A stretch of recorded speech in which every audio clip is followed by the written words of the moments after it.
Feliz sábado para todos. Dios nos bendiga. Saben, hermanos, Dios es bueno. Tenemos un Dios que nos ama, un Dios que nos perdona, un Dios que está pendiente de nosotros a cada instante de nuestra vida. ¿Usted sabía eso?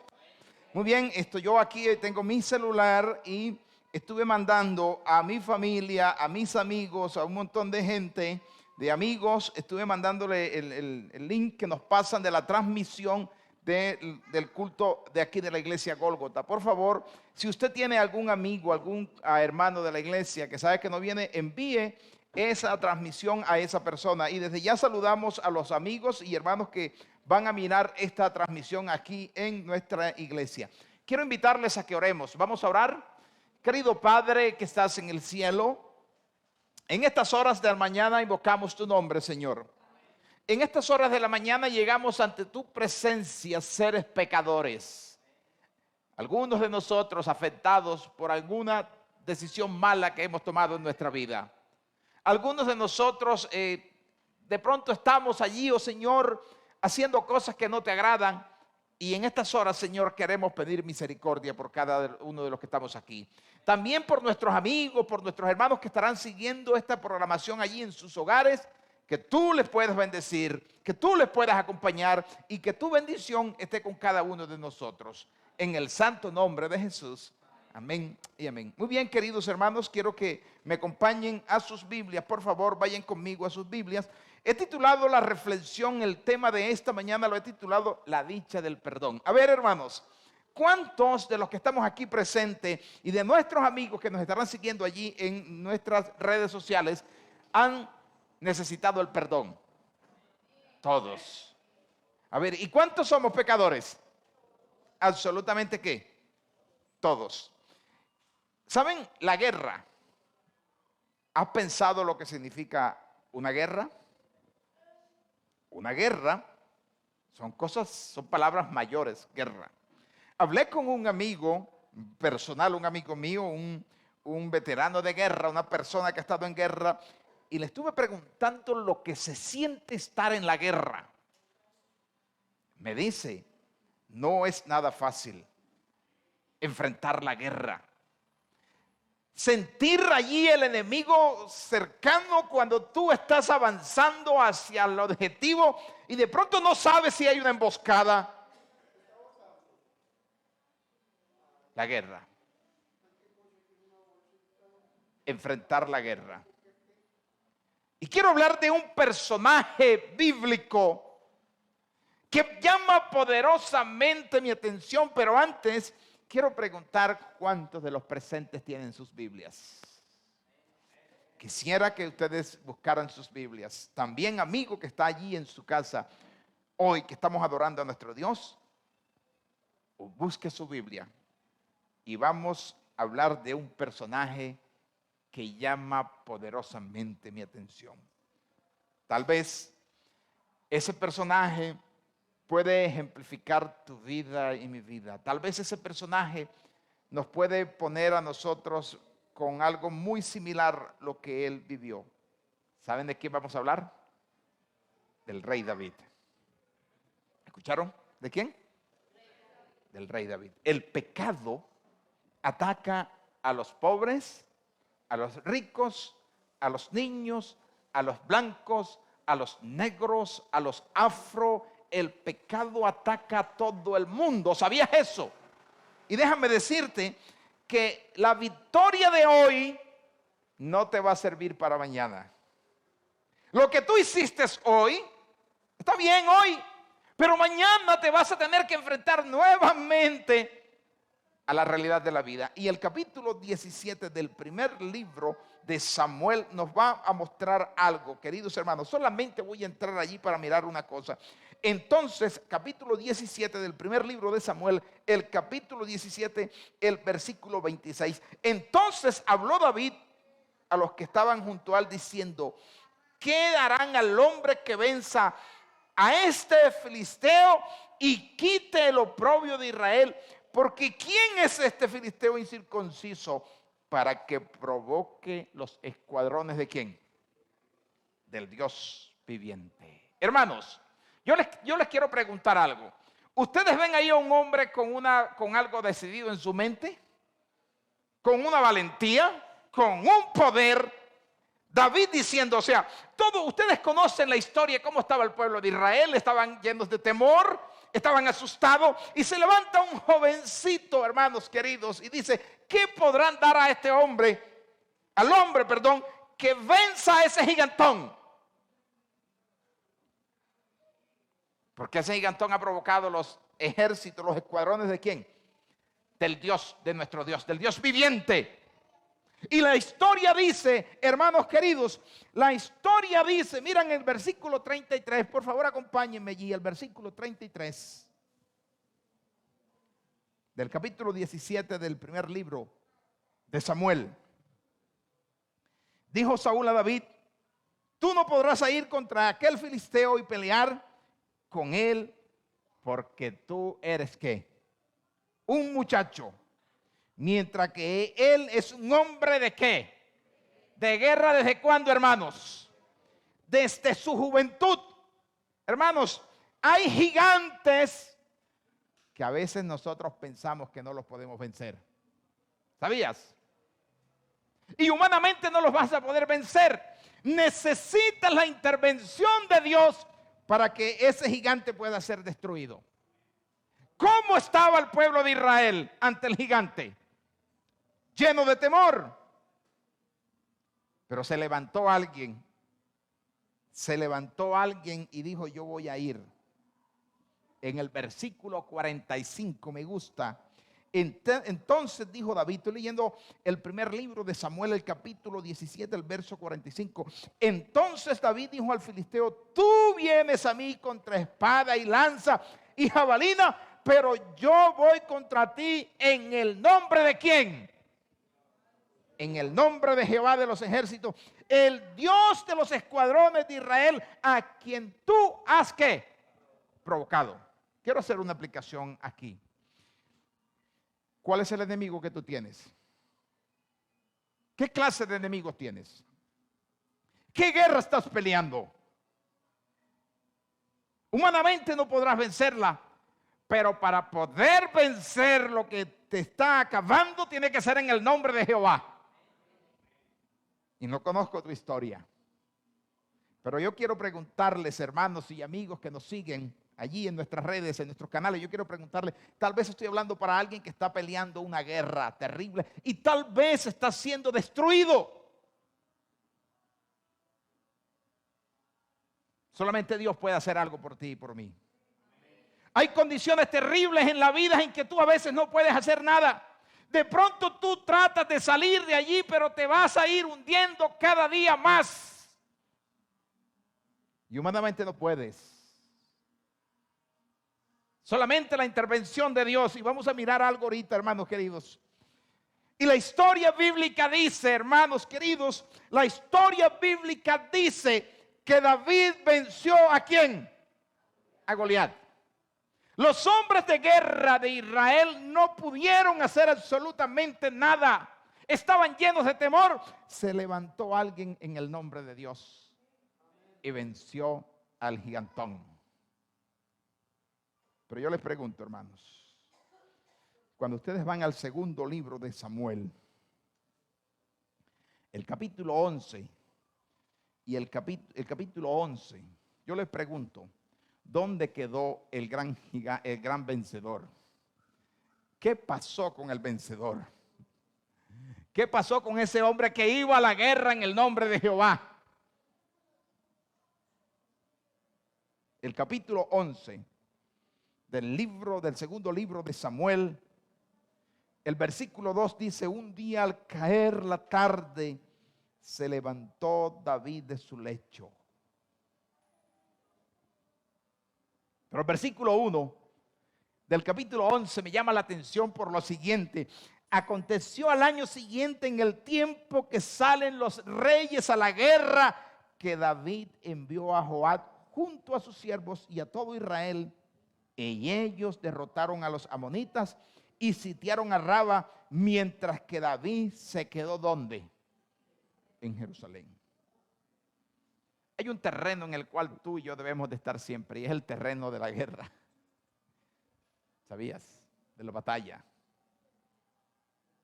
No hay un terreno neutro donde tú te puedas quedar y decir, yo estoy tranquilo aquí. No, hay un enemigo que nosotros tenemos, amigo que me está siguiendo, hermano que estás aquí en el templo. Hay un enemigo que te está atacando y tú no puedes decir, no, me voy a quedar quietico aquí. No, no.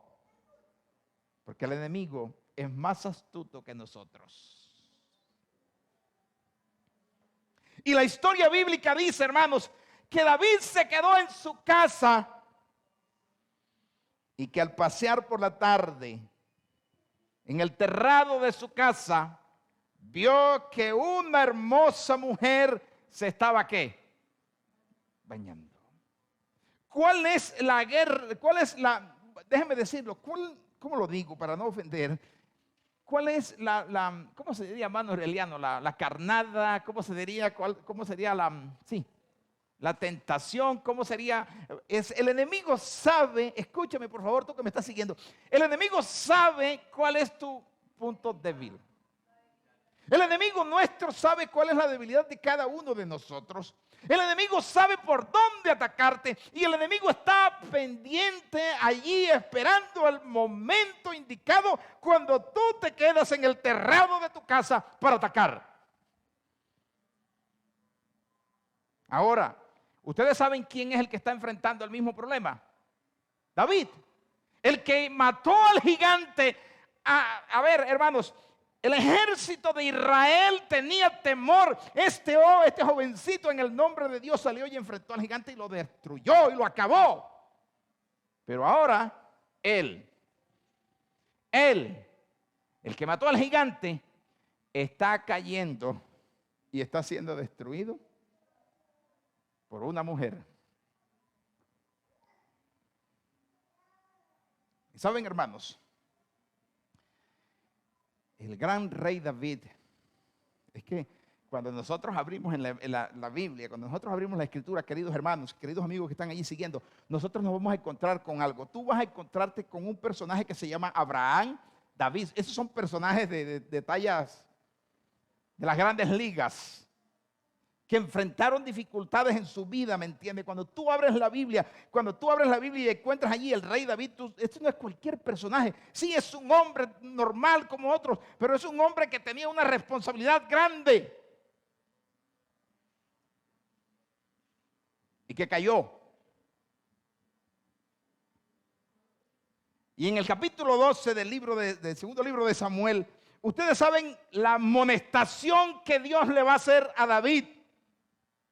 Pero yo quiero que ustedes me acompañen en algo especial, hermanos queridos. Me gusta lo siguiente. Dice la Biblia que Dios envió a Natán a David y le contó una historia bonita que me gusta. Habían dos hombres en una ciudad, uno rico y el otro pobre.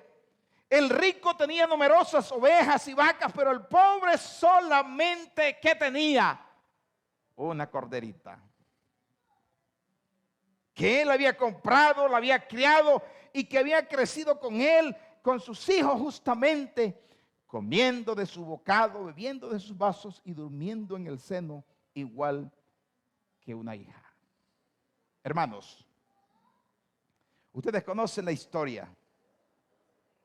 Ustedes conocen la historia bíblica. Yo les pregunto, ¿quién era la corderita? ¿Saben quién era la corderita? Betsabé. ¿Cómo? Betsabé. ¿Quién era Betsabé, hermanos? ¿La mujer de quién? Yo me puedo ir allá. ¿Ustedes saben quién era Betsabé? ¿La mujer de quién? De Urías. ¿Quién era Urías? ¿Era qué? Urías era un soldado de quién? De David. Yo quiero que ustedes piensen conmigo lo siguiente, hermanos. Urías protegía a quién? A David. Urías había soñado tener un hogar bonito ¿con quién? Con Betsabé. Urías había pensado tener hijos con Betsabé. Urías era un hombre ¿cómo? ¿Cómo lo muestra la Biblia? Como un hombre fiel. Porque David, el gran rey David, después que cometió su pecado, después que se equivocó, mandó a buscar ¿a quién? A Urías. Y le dijo: Urías, quiero que vengas. Y ¿cómo se puede decir? Qué buena gente, David. Le dijo: Urías, yo quiero que vengas y comas conmigo. Buena gente, ¿cierto? Qué buen jefe, qué buen líder. Porque su soldado estaba en el campo y lo mandó a traer para que viniera a comer con él. Ustedes conocen la historia bíblica. Ustedes conocen lo que pasó. Y después que comió, le dijo David: Urías, ¿será que puedes ir a tu casa, dormir con tu esposa? Has estado en la guerra. Qué buen hombre, qué buen líder, ¿cierto? ¿Será que puedes ir? Los humanos somos terribles. Por eso la Biblia dice: si hay algo terrible, es el corazón ¿de quién? Del hombre. No se puede confiar. Y déjame decirte, amigo y hermano que me está siguiendo allí, esto lo hizo ¿quién? El rey David. Y después, como no aceptó la invitación, le dijo: puedes irte. Y entonces dice la Biblia que Urías se quedó ¿dónde? Afuera. ¡Qué hombre! Y el rey le preguntó: ¿por qué si has venido de lejos? Y él le dijo: mira, me he quedado afuera para cuidar ¿a quién? A mi rey. Para cuidar a mi rey. Porque el ejército, mis compañeros de guerra están allá en el campo de batalla. El arca está en el campo de batalla. Y yo no puedo estar durmiendo con mi mujer mientras mi rey está aquí. Yo tengo que cuidarlo. ¿Cómo quedaría la conciencia del rey? ¿Cómo quedaría su mente? Y como esa noche no quiso, la noche siguiente, ¿qué hizo? Lo emborrachó. Y le dijo: como no va dentro de sus cabales, como no va a ir, entonces lo voy a mandar borracho. Pero a un borracho, este hombre era un hombre leal. Era un hombre que no vendía sus principios. Un hombre diferente. Y como no pudo borracho, escuchen lo siguiente: mandó una carta a Joab. ¿Sabes qué decía la carta? Necesito que mates ¿a quién? A Urías. Hermanos, qué hombre de fiel este.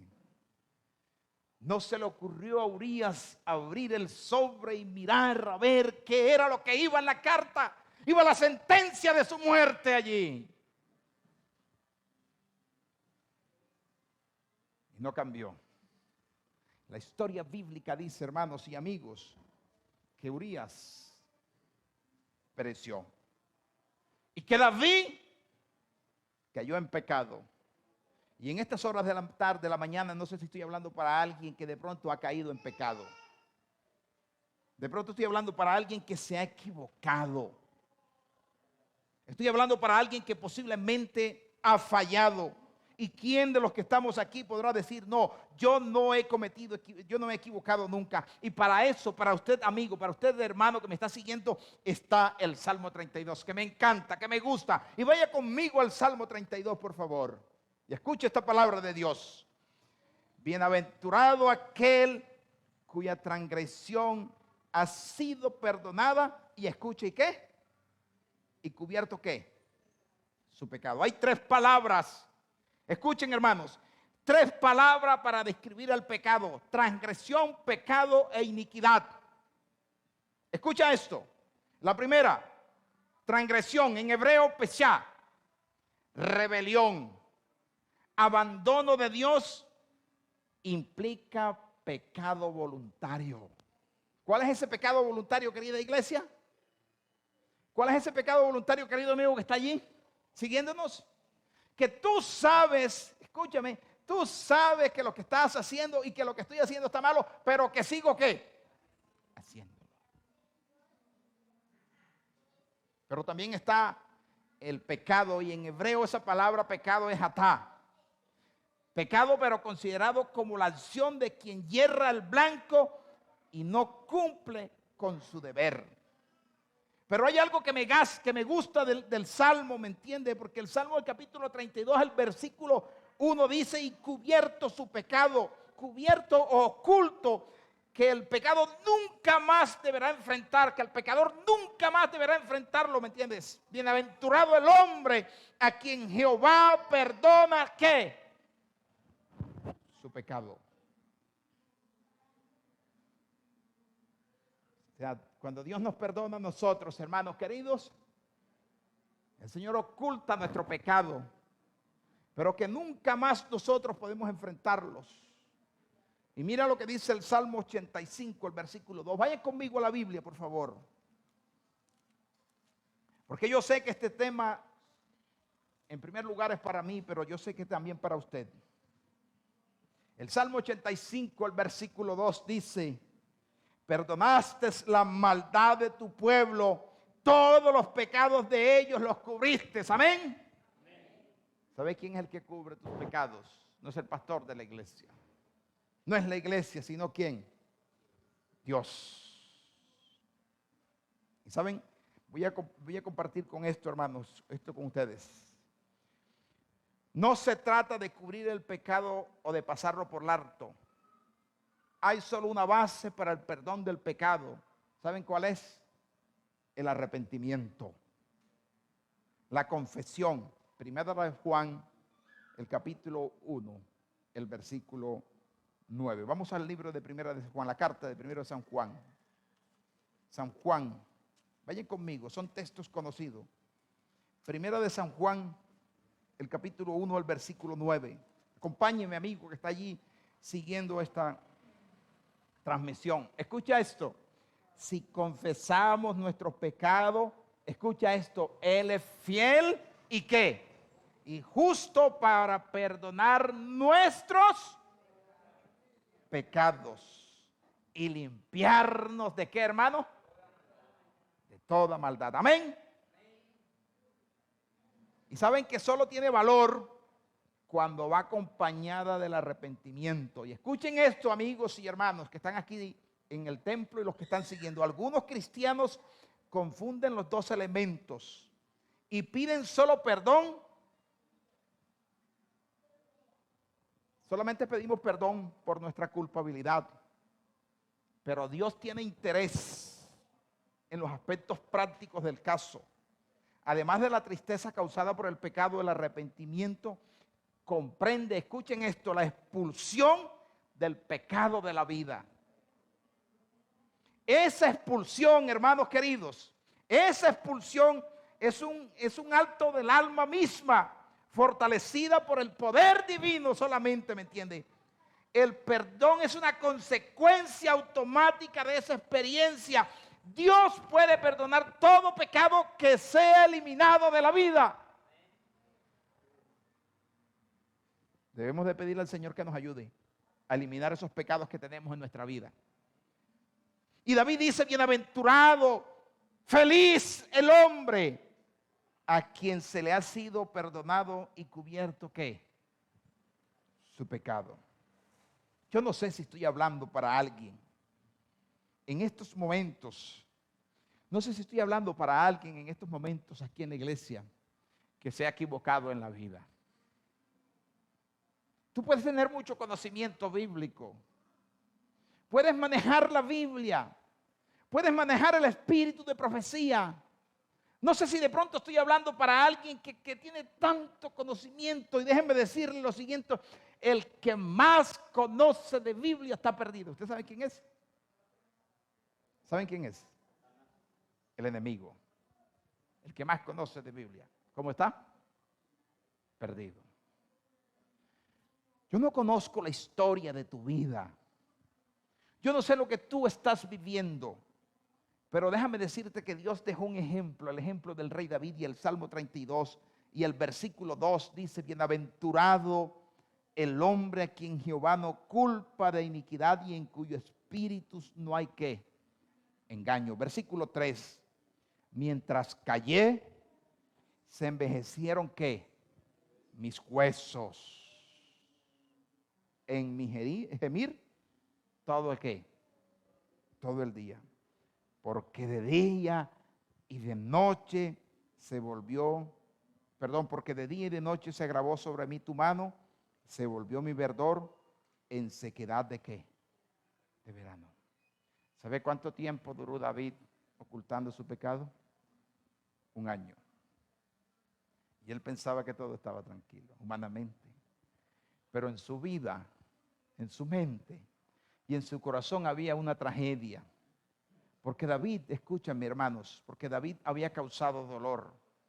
Yo les pregunto, te pregunto hermano que estás allí siguiendo, te pregunto, ¿Urías tenía mamá? ¿Hemos pensado de pronto en el sufrimiento de la madre de Urías? ¿Hemos pensado de pronto en el sufrimiento en los hermanos de Urías? ¿Hemos pensado de pronto en el sufrimiento en la familia de Urías, en los primos de Urías? Y aquí quiero hablar para ustedes. Saben que nosotros a veces no pensamos en las consecuencias. Y soy el primero, como dijo Pablo, de los pecadores yo soy ¿qué? El primero. Soy el primero y sé que me he equivocado y que he fallado. Y quiero hablarte con el corazón y quiero hablarte a ti, querida iglesia, querido hermano que estás aquí. Posiblemente tú también te has equivocado, pero escucha lo siguiente. Hay un Dios de amor, hay un Dios que no te va a dejar solo. Hay un Dios que en medio de la dificultad va a enviar al profeta Natán. Dios puede enviar a alguien para traerte de vuelta a casa. Dios hizo algo especial con el rey David. Él se había equivocado, él había quebrantado la ley, él había hecho cosas terribles, pero Dios nunca lo dejó solo. Dios envió al profeta Natán para sacarlo del hoyo donde estaba, porque lo amaba. Ahora yo no conozco tu historia. Yo no sé dónde tú estás metido. Pero sabes, el versículo 5 del Salmo 32 dice, escucha esto. Mi pecado, ¿qué dice? Mi pecado que te declaré y no encubrí ¿qué? Mi iniquidad. Dije, confesaré mis rebeliones a Jehová y tú perdonaste la maldad de ¿qué? De mi pecado. En estas horas de la tarde, de la mañana, casi mediodía, hablando aquí para la iglesia Gólgota, para hombres y mujeres, para niños, jóvenes y adultos que posiblemente se han equivocado en la vida, que posiblemente